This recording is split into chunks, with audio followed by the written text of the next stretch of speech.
Big ബോസിനകത്തിരുന്നൊരു കാര്യം പറയുമ്പോൾ അതിപ്പോൾ വളരെ ചെറിയൊരു കാര്യമായിരിക്കാം, അല്ലെങ്കിൽ വലിയ വലിയ കഥകളായിരിക്കാം. പലപ്പോഴും മത്സരാർത്ഥികൾ മനസ്സിലാക്കാതെ പോകുന്നത് എന്താണെന്ന് വെച്ച് കഴിഞ്ഞാൽ ഇതൊക്കെ എത്ര വലിയൊരു പ്രേക്ഷക സമൂഹത്തിന്റെ മുമ്പിലേക്കാണ് എത്തുന്നത് എന്നുള്ളതാണ്.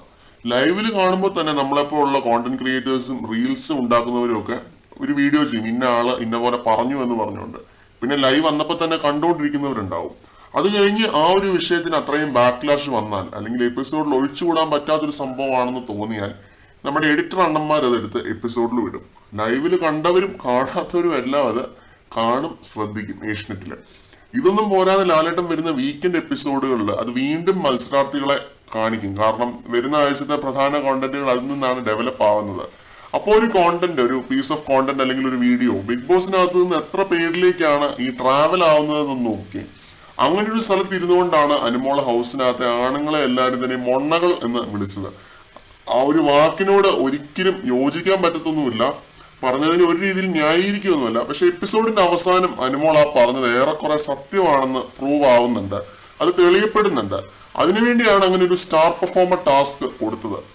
ആ ഒരു ടാസ്കില് അനുമോള് പ്രതീക്ഷിച്ചിട്ടുണ്ടാവും ഞാൻ പരാജയപ്പെടും എന്നുള്ളത്. അനുമോൾ അവിടെ പ്രതീക്ഷിച്ചു ഇരിക്കുവാണ്. അവിടെ ജിസേലിന് ലഭിച്ചത് 5 സ്റ്റാർസ് ആണ്. 5-ൽ 4 ഈ പറഞ്ഞ മെയിൽ കണ്ടസ്റ്റൻസ് തന്നെ കൊടുത്തതാണ്. അക്ബർ ആണെങ്കിൽ പറയുന്നുണ്ട് ഞാൻ മൊണ്ണയും അല്ല ജിസേലിന്റെ ബോയ് ഫ്രണ്ടും അല്ല, പക്ഷെ ജിസേലിനാണ് ഞാൻ സ്റ്റാർ കൊടുക്കുന്നത് എന്ന്. അത് മാനുഷികപരമായിട്ടുള്ള തെറ്റുകൾ ജിസേലിന് സംഭവിച്ചിട്ടുണ്ടെന്നൊക്കെ പുള്ളി പറയുന്നുണ്ട്. ന്യായീകരണം തന്നെയാണ് അക്ബർ നടത്തിയത്. ഇതൊരു തരത്തിൽ അനുമോൾക്ക് ശരിവെക്കുന്ന പോലെ തന്നെയാണെന്നാണ് ഞാൻ കരുതുന്നത്. ഇതിനെ വേറൊരു ആസ്പെക്റ്റിൽ കണ്ടാൽ അനുമോൾക്ക് മെയിൽ കണ്ടസ്റ്റൻസിനെ ആരുടെയും ഒരു ഇഷ്ടം പിടിച്ചു പറ്റാൻ സാധിക്കാത്തതിന്റെ ഒരു അസൂയാണെന്നൊക്കെ ഒരുപാട് പ്രേക്ഷകർ പറയുന്നുണ്ട്.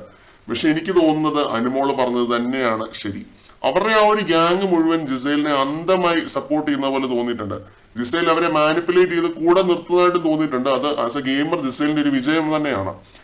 വരും ദിവസങ്ങളിൽ ഇതിനൊരു മാറ്റം ഉണ്ടാവുമോ എന്ന് നോക്കാം. കാരണം ഇങ്ങനൊരു വീഡിയോ അവിടെ സർഫസ് ചെയ്തത് തീർച്ചയായിട്ടും ഒരു ഗെയിം ചേഞ്ചിങ് സംഭവം തന്നെയാണ്.